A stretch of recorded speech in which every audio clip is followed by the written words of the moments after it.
Hey, thanks so much for joining us for this week in Jacksonville Business Edition. Very excited today to meet a new friend and to introduce you to Greg Hiltz, who's CEO and part of Paradigm Roof and Shield. The reason, Greg, I thought it was cool to connect with you here on our podcast.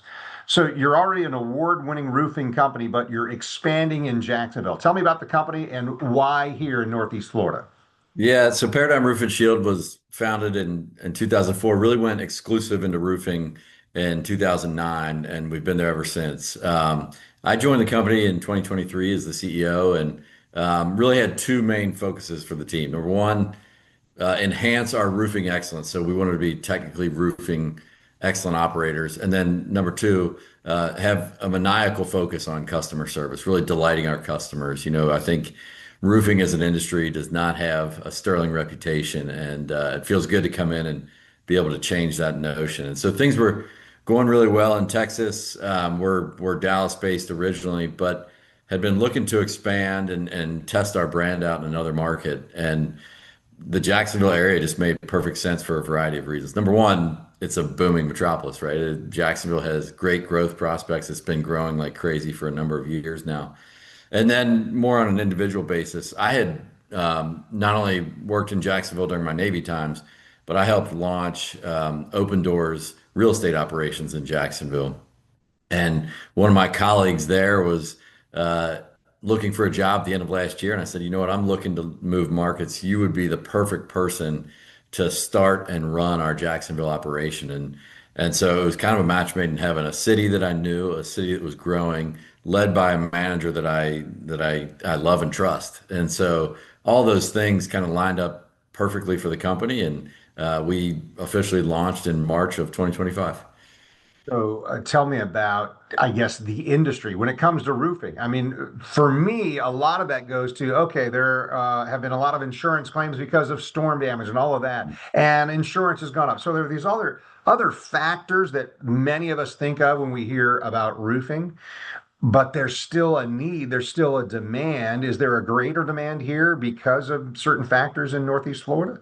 Well, certainly both in Dallas and Jacksonville for different reasons. You have weather-related impacts to your roof. And so obviously Jacksonville, you're going to have more hurricane type winds and a lot of rain. In Dallas and Texas, we get a lot of hail, which can damage your roof for other reasons. The insurance market is certainly influential on the roofing industry, and storms can generate a lot of business for us. But most importantly, we want people to have the roof that they love, regardless of insurance. And so certainly we can do asphalt shingles, which a lot of people put on their roof, but we've diversified into other, what I'll call premium and longer lasting roofs that can help you weather either something like a hailstorm in Texas or a hurricane in Florida, and also look great at the same time. And so for us, it's a balance of certainly being there for customers after a weather-related event, but also helping them shape one of the most important parts of their home into the look and function that they want it to be. Great. I'm interested, and we didn't prep on this, but it's just coming to mind. I'm interested in your view. I've heard some people talking about the way roofs are put on these days, and that the industry is changing there. That maybe those shingle roofs that we see, or even the tile, depending on the architecture or the style of your neighborhood, is there a wave coming where the materials or the process is going to be different? Well, I think there's a lot to unpack there. Number one, You're welcome. I gave you a big topic there, didn't I? number one, the insurance industry has really changed their payer model, right? So probably 10 years ago, you'd have a $500 or $1,000 deductible on your homeowner's insurance policy. And so if you needed a new roof, generally that was an amount you could stomach. Now insurance companies have shifted their business model a little bit so that you're paying a percentage of your house, sometimes 1%, sometimes 2%. So if you're living in, a $400,000 home, all of a sudden that deductible can go up to $8,000 instead of the $1,000 you would have paid 10 years ago. And so I think that's made customers a bit more mindful of, okay, well, if I'm going to put a new roof on, I want to make sure that I don't have to do this again anytime soon, because it is a shared burden, more of a shared burden with the insurance company than it had been in the past. And so a lot of the calls we're getting now is, hey, I want to replace my roof, but I don't just want, an entry level shingle. What is something that you can put on that I'll never have to think about again? And so I think some of the trends you're seeing more broadly, a heavier emphasis on something like standing seam metal, which can, withstand storms a little bit stronger. And then, a product we've done a lot more of more recently is a company called Brava, Brava. They offer the Spanish tile look, slate or cedar shake look, but with a 50-year warranty, up to 130 mile per hour wind warranties. So it can really protect you during those weather events and look great at the same time. So those are some of the trends we've been seeing, and it's really about creating that roof that's going to last a really long time. Well, Greg, I appreciate that. And I know you talked about some of your background here in Jacksonville. You mentioned it and then moved on. Tell me more. There's a Navy connection for you in Northeast Florida. Is that right? That's correct. So I grew up, born and raised in Kentucky.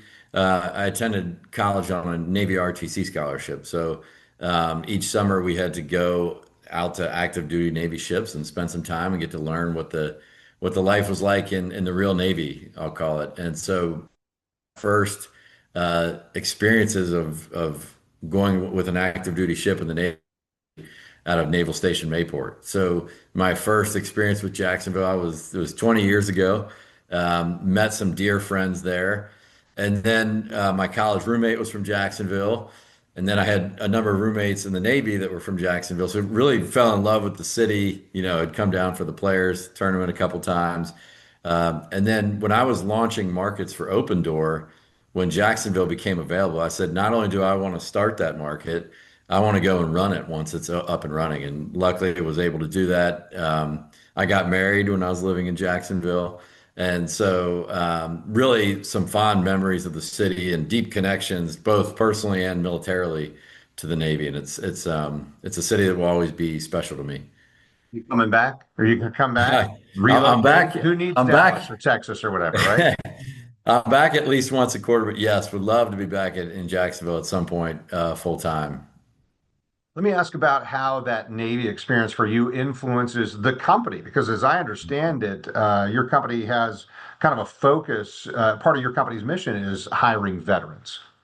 Yeah, I mean, it would be tough to overstate the impact that the Navy had on my life. Not only did it pay for college, but it taught me a lot about professionalism. It taught me a ton about leadership.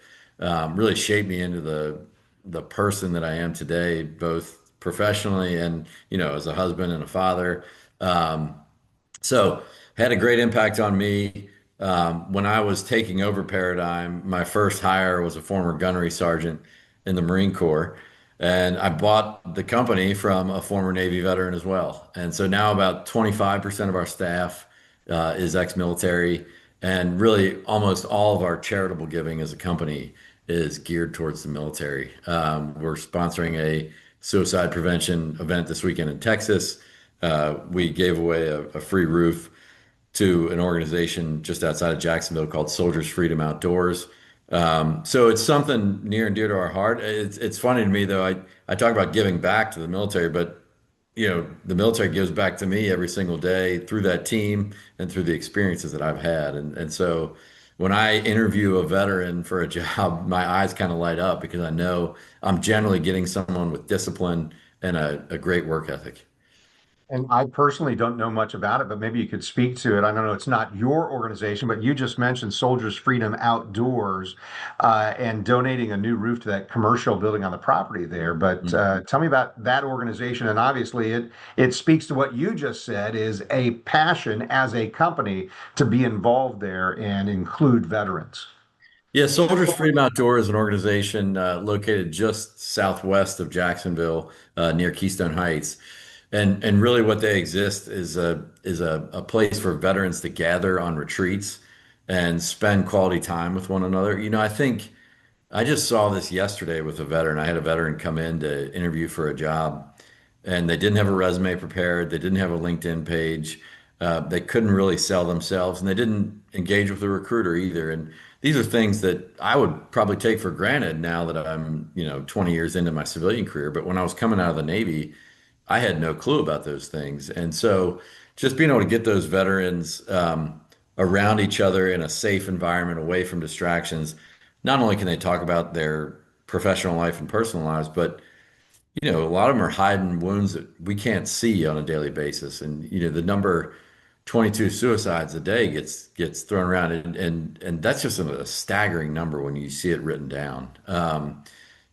There's team members on my staff that struggled with depression and suicide during their time in the military. So, it's something that we take great pride in, and to be able to partner with Soldiers Freedom Outdoors, who was having leaks in their main office when they called us, it was just an awesome honor to be able to give back to them and something that we know how to do on a day in, day out basis and prevent them from having to spend that money as well. They can deploy those resources into saving more of those 22 lives every single day. Yeah. Greg Hiltz is our guest from Paradigm Roof and Shield, the CEO there, and expanding into Jacksonville. Tell me, so the Soldiers Freedom Outdoors effort there, it's part of, as I understand it, Red, White, and Roof project. Mhm. And you're taking some nominations or suggestions about the next one you should be involved in. That's correct. So this was the second year we've done a red, white, and roof giveaway. And quite honestly, it's a little embarrassing to admit that we just didn't have the applicant flow last year that we really wanted.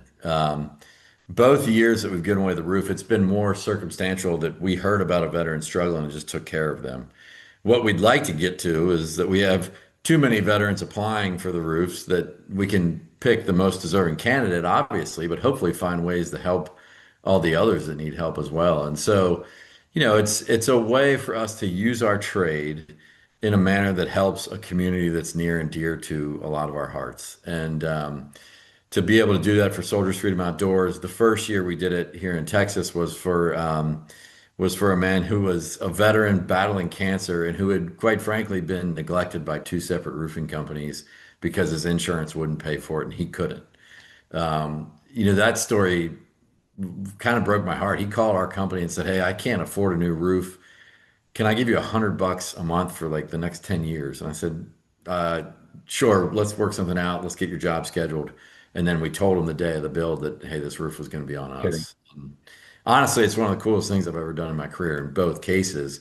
What we want to see happen, though, over the next few years is get a ton of applicants in and really get to pick someone as the most deserving and hopefully do more than one in a year, right? I'd love to get to a point where we're doing 3 or 5 roofs because the community and veterans deserve it and need it.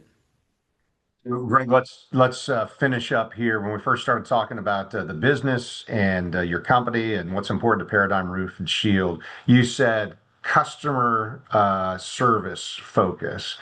That's something as a consumer, so many of us recognize right away. If we're not Yeah. getting very good customer service, it's like, I don't think I want to do business here. Mm. Why was that important to you? And obviously, coming in as CEO, you're able to kind of cast the vision and say, this is a non-negotiable for our mission as a company. Why has that been important to you? Or is there research behind that? Or is it just a personal value?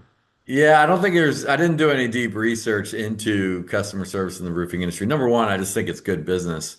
But number two, anytime you're getting a roof put on your house, it's stressful. And most times that people are working with us, they're doing it because they absolutely have to, right? There's a leak, there's water dripping into their home somewhere. They're worried about mold exposure. They're worried that their roof's going to cave in. And so anxiety levels are already high when by the time you're calling Paradigm or another roofing company.